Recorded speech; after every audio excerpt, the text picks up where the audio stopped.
Good morning, dear students. Today we are learning व्योम हिंदी व्याकरण कक्षा 2, page number 5, chapter 1 हमारी भाषा और लैंग्वेज। ओके डियर स्टूडेंट्स, यहाँ में क्या बताया गया? हमारी भाषा, हमारी लैंग्वेज के बारे में बताया गया है। दादाजी ने गांव से पत्र लिखा। पत्र में लिखा था कि वे दिल्ली आ रहे हैं। ये आपको दिख रहा है, ये एक फैमिली है। तो ये क्या, इनके हाथ में क्या है? पत्र मीन्स लेटर। इनके हाथ में एक लेटर है। लेटर किसने लिखा है? दादाजी ने लिखा है। और उसमें क्या लिखा है कि वे दिल्ली आ रहे हैं। पिताजी ने पत्र पढ़ा। पिताजी क्या कर रहे? पत्र पढ़ रहे हैं। उन्होंने घर में सबको बताया। घर में सब प्रसन्न हुए। घर में सब क्या हो गए? प्रसन्न हुए। प्रसन्न मतलब खुश हो गए। क्यों खुश हो गए? क्योंकि दादाजी घर आ रहे हैं। तुमने देखा, दादाजी ने दिल्ली आने की बात लिखकर बताई। ओके डियर स्टूडेंट्स, दादाजी ने कैसे बताया? पत्र द्वारा लिखकर बात बताई। पिताजी ने दादाजी के आने की बात बोलकर बताई। पिताजी ने अब किस तरह बताई? बोलकर बताई, क्योंकि पिताजी लिख नहीं सकते थे बराबर, क्योंकि सब उनके आसपास ही थे। पत्र दादाजी ने क्यों लिखा?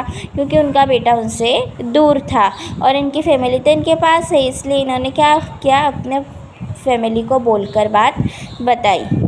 इसका अर्थ हुआ कि बोलकर या लिखकर हम अपने विचार एक दूसरे तक पहुंचा सकते हैं। क्या हुआ अर्थ? कि हम अपनी जो बात है, हमारी जो भाषा है, वो दो माध्यम से पहुंचा सकते हैं। तो हम बोलकर पहुंचा सकते हैं या फिर हम लिखकर पहुंचा सकते हैं। अपने विचार बताने का यही साधन भाषा कहलाता है। अपने जो विचार है बराबर, उसको कहलाने का सही साधन क्या कहलाता है? भाषा, लैंग्वेज कहलाती है, बोलकर और लिखकर।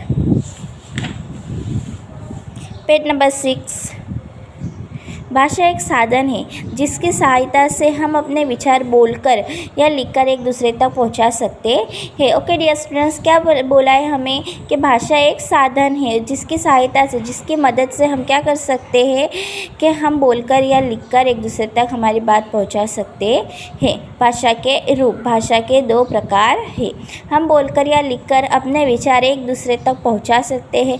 इस प्रकार भाषा के दो रूप हैं, मौखिक भाषा और लिखित भाषा। मौखिक मीन्स जो बोलकर कहलाते हैं, लिखित जो हम लिखते हैं, लिखकर बताते हैं। जैसे कि एग्ज़ाम में आपकी ओरल टेस्ट होती है, तो आप उसमें क्या करते हैं? बोलकर आपकी टीचर को टेस्ट देते हो। लिखित मीन्स जब हमारी एग्ज़ाम होती है स्कूल में, तो हम जब बैठते हैं तो हम किस तरह करते हैं? हमारा पेपर लिख कर देते हैं। तो वो किस तरह हो गया? लिखित हो गया। और ये मौखिक मीन्स ओरल। मौखिक भाषा, मौखिक भाषा में हम अपने विचारों को बोलकर बताते हैं।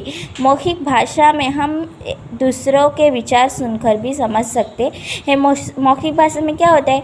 हम दूसरों की भाषा, क्योंकि वो ओरली बोलता है और वो जो बोलता है तो हमको क्या करना पड़ता है? उसको सुनकर ही समझना पड़ता है। और वो इतनी ईजीली हमको बताता है कि हम सुनकर भी समझ जाते हैं। लिखित भाषा में हम अपने विचारों को लिखकर बताते हैं।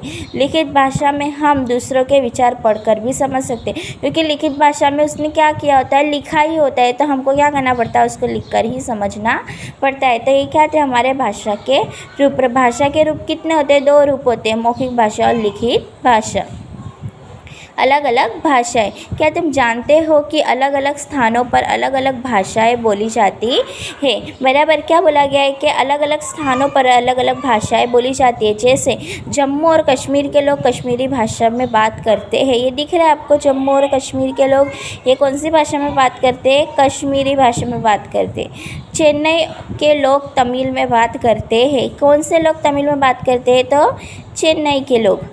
फिर तीसरे नंबर पे क्या है? असम के लोग असमिया भाषा में बात करते हैं। ये दिख रहा है आप लोगों को? असम के लोग ये असमिया भाषा में बात करते हैं। बिहार और झारखंड के लोग हिंदी भाषा में बात करते हैं। पंजाब के लोग पंजाबी भाषा में बात करते हैं। उत्तर प्रदेश और उत्तराखंड के लोग हिंदी भाषा में बात करते हैं। मध्य प्रदेश और छत्तीसगढ़ के लोग हिंदी भाषा में बात करते हैं। राजस्थान के लोग भी हिंदी भाषा में बात करते हैं। हिंदी भाषा हमारे देश के बहुत से भागों में बोली जाती है। यह पूरे भारतवर्ष में समझी जाती है, इसलिए हिंदी भाषा हमारी राष्ट्रभाषा कहलाती है। कौन सी भाषा हमारी राष्ट्रभाषा कहलाती है? हिंदी भाषा, क्योंकि सब स्थानों पर, ज़्यादा से ज़्यादा स्थानों पर क्या होता है, लोग हिंदी भाषा ही बोलते हैं और हिंदी भाषा ही उनके जल्दी समझ में आ जाती है।